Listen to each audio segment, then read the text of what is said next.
So guys, આ મારો પહેલો વ્લોગ છે જે મારા ભાઈના લગ્નનો છે. તો આટલી બધી બેગ્સ લઈને હું જઉં છું મારા ભાઈના લગ્નમાં. હેઝુ પણ બહુ જ એક્સાઇટેડ છે એના મામાના લગ્નમાં જવા માટે. આ ખુશી એક બેન જ અનુભવી શકે. આખું મેરેજનું ફંક્શન અને અમારી મસ્તી એક પાર્ટમાં તો હું નહીં બતાવી શકું. સો સ્ટે ટ્યુન્ડ.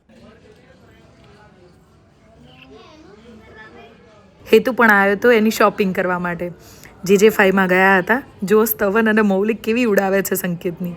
વરરાજાને તો નીચે જ બેસાડી દીધો હતો. પછી મારું પણ ટ્રાયલ હતું. મેરેજના ફંક્શનમાં મેં શું પહેર્યું છે એ તો તમને નેક્સ્ટ વ્લોગમાં ખબર પડશે. બીજા દિવસે સંકેતના જમણવારનું મેનુ નક્કી કરવાનું હતું. સો અમે બધા મામાના ઘરે પહોંચી ગયા અને પછી મામાના ત્યાં આગળ સંકેતના જમણવારનું મેનુ નક્કી થયું.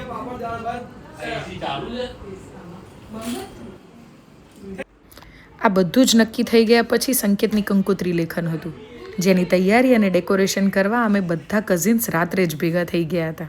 ખૂબ જ મસ્તી કરી અને બધી તૈયારીઓ કરીને સવારે સારા મુહૂર્તમાં કંકોત્રી લેખન પૂરું કર્યું. બધા ભેગા થયા હતા. બધાએ બહુ જ મજા કરી. પછી મામાએ એવું કીધું કે તમે પહેલાં તમારા કુળદેવીએ કંકોત્રી મૂકી આવો. એટલે અમે અમારા કુળદેવીએ મા ચામુંડાએ વિજાપુર જઈને અમે કંકોત્રી આપી આવ્યા, માને આમંત્રણ દઈ આવ્યા. કંકોત્રી લેખનની રીલ મેં મારા ઇન્સ્ટાગ્રામમાં મૂકી છે. હું નીચે આઈડી મેન્શન કરી દઈશ, તમે જોઈ લેજો. બીજા દિવસે ઝવેરા વાવવાના હતા.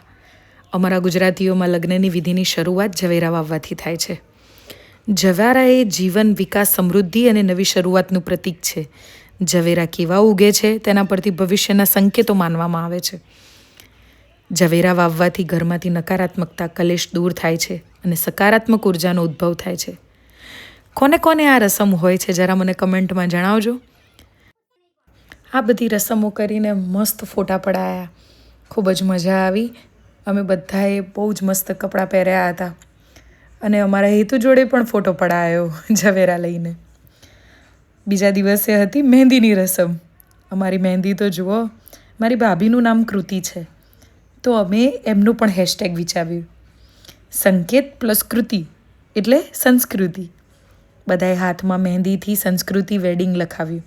મેં મારા ભાઈનું લગ્ન એટલે મેરે ભાઈ કી શાદી પણ લખાયું.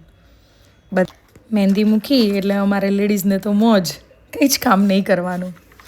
મહેંદીની રસમ હતી એટલે અમે બધાએ ગ્રીન કલરના કપડાં પહેર્યા હતા. તો મળીએ નેક્સ્ટ વ્લોગમાં, જેમાં લગ્નની વિધિ અને ગરબા એન્જોય કરીશું. ત્યાં સુધી સ્ટે ટ્યુન. જય અંબે, જય ગણપતિ.